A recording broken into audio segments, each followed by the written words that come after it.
Okay, waiting for Anudeep's biggest turn off ఏంటంటే ఈ సినిమాలో అదే అయ్యా ఈ ఫంకీ సినిమా చూస్తాను భయ్య.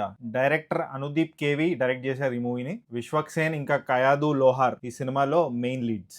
And this movie is produced by Sithara entertainments, Nagavamsi గారు. ఇంకా వేరే ప్రొడక్షన్ హౌస్ కూడా ఉంది, బట్ మెయిన్ ప్రొడ్యూసర్ అయితే నాగవంశీ గారు. నరేష్ గారు ఈ సినిమాలో ఒక ప్రొడ్యూసర్ క్యారెక్టర్ ప్లే చేశారు భయ్య. విశ్వక్ సేన్ ఒక డైరెక్టర్ ఈ మూవీలో. ఆయన 4 కోట్లు పెట్టి నేను సినిమా తీస్తాను సార్, నాకు 4 కోట్లు ఇవ్వండి అంటాడు. బట్ అల్టిమేట్లీ 40 crores అవుతుంది ఆ సినిమా బడ్జెట్. దాని తర్వాత హీరోయిన్ ఎందుకు ఎంటర్ అయింది, అసలు హీరోయిన్ ఎవరు?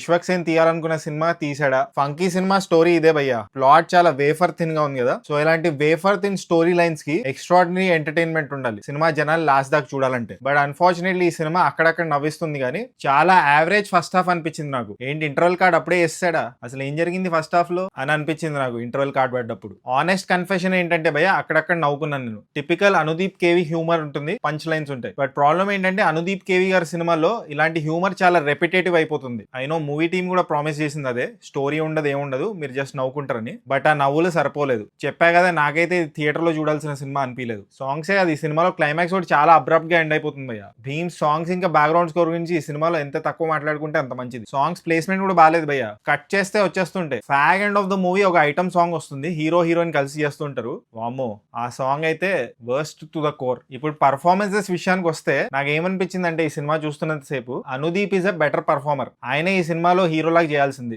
విశ్వక్ సేన్ గారు throughout the movie Anudeep గారిని ఇమిటేట్ చేశారు భయ్య. బిగ్గెస్ట్ టర్న్ ఆఫ్ ఏంటంటే ఈ సినిమాలో అదే, అనుదీప్ గారు మీరేం చేస్తారంటే మీ స్క్రిప్ట్స్ ని మీరే డైరెక్ట్ చేయండి, మీరే యాక్ట్ చేయండి దాంట్లో, అదే బెస్ట్. ఈ సినిమా హీరో ఆయన రూమ్ రెంటే కట్టలేడు, కానీ డిజైనర్ బట్టలు వేస్తూ ఉంటాడు భయ్య. చాలా కన్వీనియంట్ గా ఉంది భయ్య రైటింగ్. ఒక ప్రొడ్యూసర్ తలుచుకుంటే ఒక ట్రబుల్సమ్ డైరెక్టర్ నుంచి తప్పించుకోలేడా? ప్రొడ్యూసర్స్ కౌన్సిల్ అని ఉంటుంది, ఫిల్మ్ చేంబర్, వాళ్ళని అప్రోచ్ అవ్వచ్చు కదా, ఈయన తలకాయ నొప్పి నుంచి తప్పించుకోవచ్చు కదా. కానీ లేదు, సినిమాని సాగదీయాలి, ఏం లేకపోయినా లెంత్ 2 hours కి స్ట్రెచ్ చేయాలి. ఫంకీ సినిమా అజెండా అదే. హీరోయిన్ ఏమో ఈ సినిమాలో ప్రొడ్యూసర్ కూతురు భయ్య. She also gets irritated with the hero. కానీ కట్ చేస్తే స్టార్టింగ్ లో ఒక సాంగ్ వస్తుంది, దాంట్లో ఆమె డాన్స్ చేస్తుంది ఏంటో కేర్ ఫ్రీగా, ఏమీ జరగనట్టు. ఏంటో ఇది. అండ్ ఈ సినిమాలో చాలా ప్లేసెస్ లో లిప్ సింక్ ఉండదు భయ్య. షూటింగ్ టైమ్ లో ఏదో డైలాగ్ చెప్పారు అండ్ డబ్బింగ్ టైమ్ లో రిప్లేస్ చేసి పడేశారు వేరే డైలాగ్స్ తో. అస్సలు స్మూత్ గా లేవు భయ్య ప్రొసీడింగ్స్. కొన్ని ప్లేసెస్ లో నవ్వుకున్నాను అండ్ రిలేట్ అయ్యాను ఈ సినిమాతో, ఎందుకంటే నేను కూడా సినిమా ఇండస్ట్రీలో కొన్ని ఇయర్స్ వర్క్ చేశాను. ఆ రిలేటబిలిటీ ఫ్యాక్టర్ వల్ల నేను నవ్వుకున్నాను. బట్ క్రియేటివ్ గా థింక్ చేశారు, ఇన్నోవేటివ్ గా థింక్ చేశారు అన్న ఫీలింగ్ ఎక్కడ కలిగిందంటే స్టార్టింగ్ థ్యాంక్స్ కార్డ్స్ దగ్గర. యూజువల్లీ స్పెషల్ థ్యాంక్స్ అని మెన్షన్ చేస్తుంటారు, కానీ ఈ సినిమాలో వెరైటీగా నార్మల్ థ్యాంక్స్ అని మెన్షన్ చేశారు భయ్య. మన మ్యాడ్ సినిమా డైరెక్టర్ ఉన్నారు కదా కళ్యాణ్ శంకర్,